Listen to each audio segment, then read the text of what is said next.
La situation se dégrade très rapidement pour les Ukrainiens dans le secteur de Pokrovsk. Les Russes ont lancé une attaque au sud de la ville il y a quelques jours, ce qui amorce une extension du siège de la ville, voire un encerclement. Cette accélération met les forces armées ukrainiennes à rude épreuve, d'autant qu'il n'y a aucune raison pour qu'elles se ralentissent avant le 20 janvier 2025 et la prise de fonction de Donald Trump. Bonjour à tous, c'est Sébastien et bienvenue dans cette vidéo où l'on fait un rapide point sur la situation militaire et aussi une petite observation sur l'évolution de la doctrine nucléaire russe. Comme je l'ai dit, le front devant Pokrovsk s'est élargi, comme vous pouvez le voir sur cette carte. Les Russes ont lancé une offensive il y a quelques jours sur le sud de la ville, ce qui les rapproche de Pokrovsk et qui complique la défense ukrainienne. Cette attaque, elle était à la fois prévisible, mais aussi peu attendue dans l'immédiat, dans la mesure où l'on pensait que les Russes allaient d'abord consolider leur flanc avec la prise de Kurakhove. Et vous le voyez aussi sur cette carte, les positions des Ukrainiens à Kurakhove sont de plus en plus fragilisées. Et c'est pareil pour Velika Novosilska,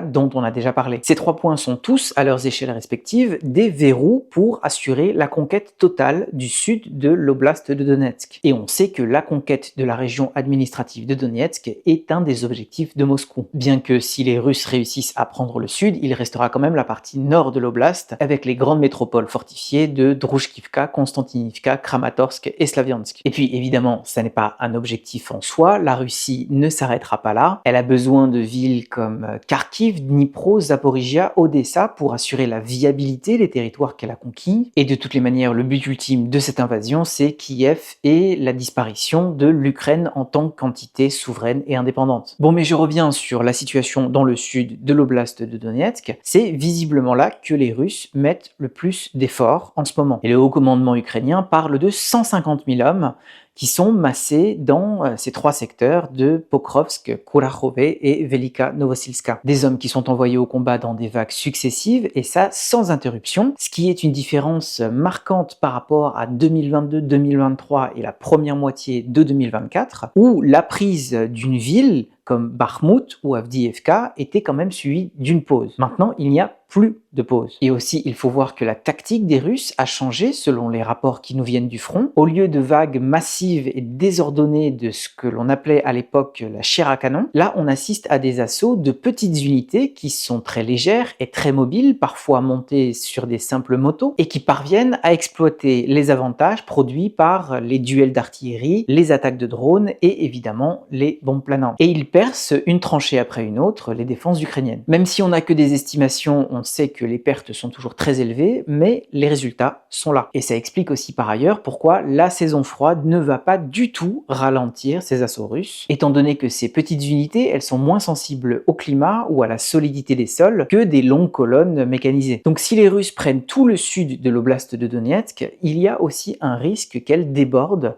dans l'oblast voisin de Dnipropetrovsk. Et ça, c'est avant tout un risque politique, puisque ça discréditerait les efforts de la défense ukrainienne, étant donné que l'oblast de Dnipropetrovsk n'a jamais été affecté par les combats, que ça soit en 2022 ou en 2014. Et au rythme où ça va, eh bien les Russes, ils ont cette capacité d'avancer et de déborder sur l'oblast de Dnipropetrovsk. Donc évidemment pour les raisons que j'ai déjà évoquées, mais aussi à cause des faiblesses des Ukrainiens. Et en l'occurrence dans la préparation des fortifications. J'en ai déjà parlé sur cette chaîne. Là, on a le Financial Times qui vient tout juste de publier un reportage précisément de l'oblast de Dnipropetrovsk. Et le journaliste a constaté que beaucoup a été fait, mais beaucoup reste aussi à faire. Avec notamment cette idée que l'établissement des lignes de fortification n'ont pas été bien coordonnées et donc il reste beaucoup de trous. Comme je l'ai dit, déborder de l'oblast de Donetsk sur l'oblast de Dnipropetrovsk, c'est avant tout un risque politique, symbolique, puisque les frontières administratives de ces régions ne représentent en rien des lignes stratégiques. Et dire ça, ça me permet aussi d'évoquer la situation dans l'oblast de Soumy, où on a assisté ces derniers jours à une sorte de confusion pour savoir si les Russes avaient, oui ou non, franchi la frontière et occupé une petite partie de l'oblast de Soumy. Et ça, vous le voyez sur cette carte, ça a l'air plus ou moins acté, même si le haut commandement ukrainien le dément toujours. Mais vous le voyez aussi sur cette carte, ça n'est vraiment pas le plus important. Et il est clair que les Russes qui sont occupés maintenant à essayer de déloger les Ukrainiens de l'oblast de Koursk, eh bien, ils ne vont pas s'arrêter à la frontière dans leurs efforts de guerre. Tout comme les Ukrainiens eux-mêmes ne se sont pas arrêtés à cette même frontière. Donc si je peux me permettre l'expression, c'est de bonne guerre. Bon, je reviens encore une fois à la situation autour de de Pokrovsk, Kurakhove, Velika Novosilska, pour dire et répéter qu'on ne peut pas s'attendre à un quelconque ralentissement des assauts russes, en tout cas pas avant le 20 janvier, l'investiture de Donald Trump et le moment où des négociations formelles devraient s'ouvrir en toute logique. La stratégie russe, elle est claire, c'est aller aussi loin possible, aussi vite que possible, avant d'ouvrir des négociations. Et ça se voit sur le champ de bataille, mais ça se voit aussi dans les attaques aériennes qui sont quotidiennes en Ukraine et qui affaiblissent le potentiel de production énergétique du pays. À Kiev, par exemple, on a au moins 3 coupures de courant par jour,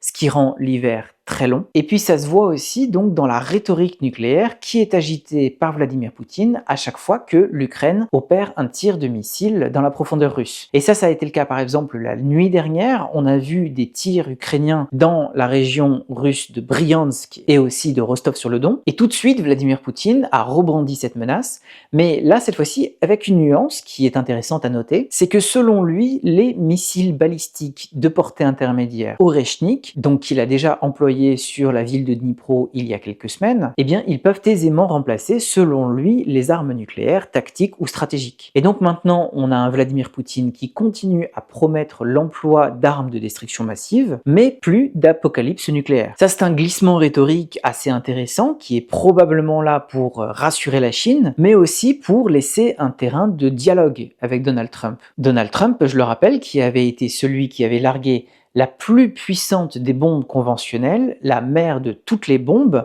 sur l'Afghanistan en 2017. Et donc si lui l'a fait, on peut imaginer qu'il peut comprendre, voire respecter, selon la psyché de l'individu, le fait que Vladimir Poutine le fasse. Alors quel serait l'impact d'un tir de missile Oreshnik sur l'Ukraine? Puisque le missile Oreshnik qui a été utilisé sur Dnipro il y a quelques semaines, il n'était pas chargé à pleine capacité. Mais donc l'impact d'un missile chargé, eh bien on pourrait le découvrir relativement vite, puisque le renseignement américain estime que les Russes vont procéder à un tir de missile Oreshnik dans les jours qui viennent. Merci d'avoir regardé cette vidéo jusqu'au bout, je file et je vous retrouve demain.